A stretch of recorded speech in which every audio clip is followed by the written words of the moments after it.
नमस्कार, मी प्रियंका। आपण आजच्या व्हिडिओमध्ये बघणार आहोत MST CET चे ऍप्लिकेशन फॉर्म आणि करेक्शन विंडो याबद्दल माहिती। सर्वांना विनंती आहे की जे चॅनलवरती नवीन आहेत त्यांनी चॅनलला सबस्क्राइब करा आणि व्हिडिओ शेवटपर्यंत बघा। चला तर व्हिडिओला सुरुवात करूया।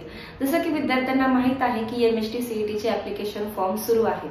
ते ऍप्लिकेशन फॉर्म सुरू कधीपासून झालेले आहे तर 30 डिसेंबर पासून ते 15 फेब्रुवारी पर्यंत ऍप्लिकेशन फॉर्मची डेट आहे।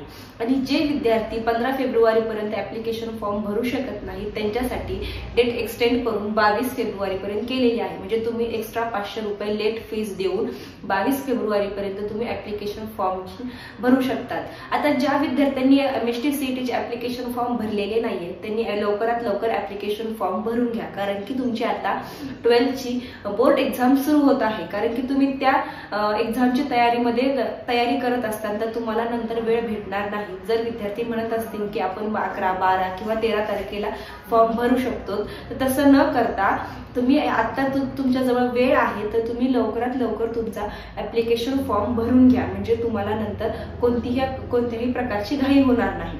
तर आता पाहूयात की आपण करेक्शन विंडो कधी ओपन होणार आहे ते।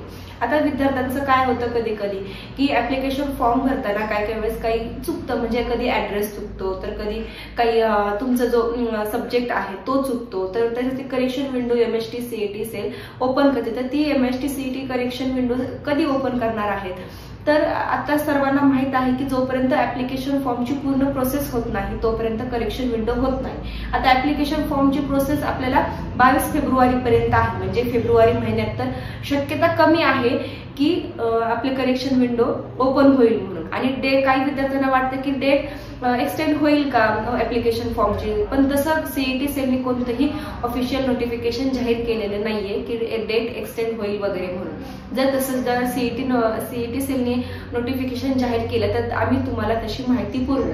आणि करेक्शन विंडो कधी ओपन होणार आहे याबद्दल सुद्धा CET सेलने काही माहिती दिलेली नाही, म्हणजे कोणतंही नोटिफिकेशन अजून जाहीर झालेलं नाहीये। पण शक्यतो आपल्याला एप्रिल महिन्यामध्ये 9 एप्रिलला एक्झाम आहे तर त्याच्या अगोदरच तुमची करेक्शन विंडो ओपन होणार आहे। तर आता काही विद्यार्थ्यांना वाटतं की आपण करेक्शन विंडोमध्ये ऍड्रेस किंवा रिलीजन वगैरे चेंज करू शकतो का, तर मागच्या वर्षी हा ऑप्शन CET सेलने दिलेला नव्हता। म्हणजे तुम्ही ऍड्रेस किंवा रिलीजन किंवा काय दुसरे हे चेंज करू शकत नाही। जर काही विद्यार्थ्यांना जर सब्जेक्ट चेंज करायचा असेल, म्हणजे PCB किंवा PCM हा चुकून जर त्यांचा झालेला असेल तर तो सुद्धा तुम्हाला चेंज करता येतो। हा ऑप्शन CET सेलने मागच्या वर्षी दिला होता, तर ह्या वर्षी पण शक्यता आहे की CET सेल हा ऑप्शन देऊ शकते म्हणून।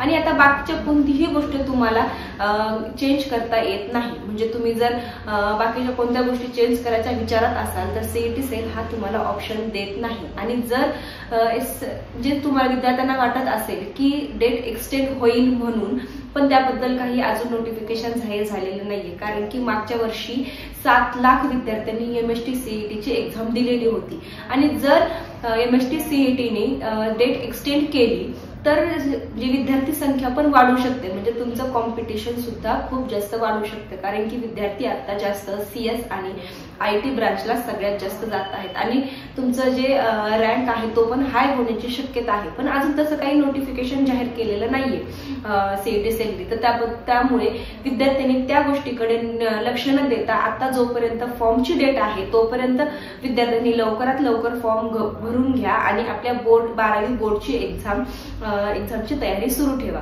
जर अजून काही विद्यार्थ्यांना प्रश्न असतील किंवा काही गोष्टी विचारायच्या असतील तर तुम्ही खाली दिलेल्या कॉन्टॅक्टवरती संपर्क साधा आणि आमच्याशी कॉन्टॅक्ट करा। धन्यवाद।